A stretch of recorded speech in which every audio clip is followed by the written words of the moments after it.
రాష్ట్రంలో జనాభా పెరుగుదలపై పదే పదే హెచ్చరికలు జారీ చేస్తున్నారు ఏపీ సీఎం చంద్రబాబు. ఇది ఇప్పుడు కాదు, ఎప్పటి నుంచో. అయితే కొత్తగా చేసిన కామెంట్ ఏంటంటే, ఉత్తరాది రాష్ట్రాలతో పోల్చితే ఏపీలో జనాభా ఆశించిన స్థాయిలో పెరగడం లేదని, ఇదే పరిస్థితి కొనసాగితే భవిష్యత్తులో ప్రమాదం తప్పదని ఆయన హెచ్చరిస్తున్నారు. తాజాగా తొలి వెలుగు సభలో సైతం దీనిపై గట్టిగానే హెచ్చరించారు ఏపీ సీఎం చంద్రబాబు.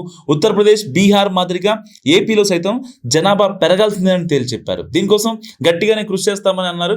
అందులో భాగంగానే స్థానిక సంస్థల ఎన్నికల్లో 2 పిల్లలు ఉంటేనే పోటీకి అర్హత విషయాన్ని కూడా ప్రస్తావించారు ఆయన. జనాభా పెరుగుదలపై చంద్రబాబు మాట్లాడడం ఇదే తొలిసారి కాదు. ఇటీవల పలు వేదికలపై చంద్రబాబు ఇదే అంశాన్ని ప్రస్తావిస్తూ వస్తున్నారు. దీంతో చంద్రబాబు దురదృష్టితో ఈ వ్యాఖ్యలు చేస్తున్నారని అర్థమవుతుంది.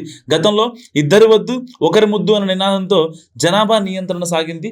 2 కంటే ఎక్కువగా పిల్లలు ఉంటే స్థానిక సంస్థల్లో పోటీకి అనర్హులని కూడా తేల్చారు కూడా. అయితే ఇప్పుడు పరిస్థితులు మారాయి కాబట్టి జనాభా ఎక్కువగా ఉంటేనే అభివృద్ధి సాధ్యమన్న పరిస్థితి వచ్చింది. ముఖ్యంగా జనాభా నియంత్రణ కావడంతో పిల్లలు, యువత సంఖ్య తగ్గుముఖం పట్టింది. సో మధ్య వయస్కుల పాటు వృద్ధుల సంఖ్య కూడా పెరుగుతుంది. దీంతో ఉద్యోగ ఉపాధి మార్గాలు తగ్గుముఖం పట్టాయి. వాటి ప్రభావం అభివృద్ధిపై పడుతుంది. సో అందుకే ముఖ్యమంత్రి హోదాలో చంద్రబాబు పిల్లలను కనాలని పిలుపునివ్వడం కూడా ఆశ్చర్యం వేసింది.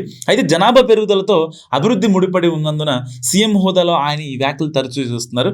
ఉత్తరాది రాష్ట్రాలైన బీహార్ కావచ్చు, ఉత్తరప్రదేశ్ లాంటి జనాభా సంఖ్య అధిక సంఖ్యలో ఉంది. సో అక్కడ ఉద్యోగంతో పాటు ఉపాధి మార్గాలు కూడా పెరిగాయి. ప్రజల తలసరి ఆదాయం కూడా పెరిగింది. కేంద్ర ప్రభుత్వం నుంచి వచ్చే రాజ్యాంగబద్ధ నిధులు కూడా అధికంగా ఈ రాష్ట్రాలకు వస్తున్నాయి. ఒక కుటుంబ ఆదాయాన్ని పరిగణలో తీసుకొని తలసరి ఆదాయాన్ని లెక్కిస్తారు. అయితే ఈ విషయంలో ఆ 2 రాష్ట్రాలు ముందంజలో ఉన్నాయి. అందుకే చంద్రబాబు పదే పదే ఈ 2 రాష్ట్రాల ప్రస్తావన తీసుకొస్తున్నారు. వీలైనంత మందిని ఎక్కువగా కనాలని కూడా ఆయన సూచిస్తున్నారు. మరోవైపు జనాభా పెరుగుదల కోసం ఏపీ ప్రభుత్వం సంచలన నిర్ణయం తీసుకుంది. గతంలో 2 కంటే ఎక్కువ మంది పిల్లలు ఉంటే స్థానిక సంస్థల ఎన్నికల్లో పోటీ చేయడానికి అనర్హులుగా ప్రకటించేవారు. అయితే ఇప్పుడు జనాభా పెరుగుదలను ప్రోత్సహించేందుకు గాను ఏపీ ప్రభుత్వం ఈ నిబంధనను తొలగించింది. దీనికి సంబంధించిన చట్ట సవరణ బిల్లును కూడా ఏపీ అసెంబ్లీ ఏకగ్రీవంగా ఆమోదించింది.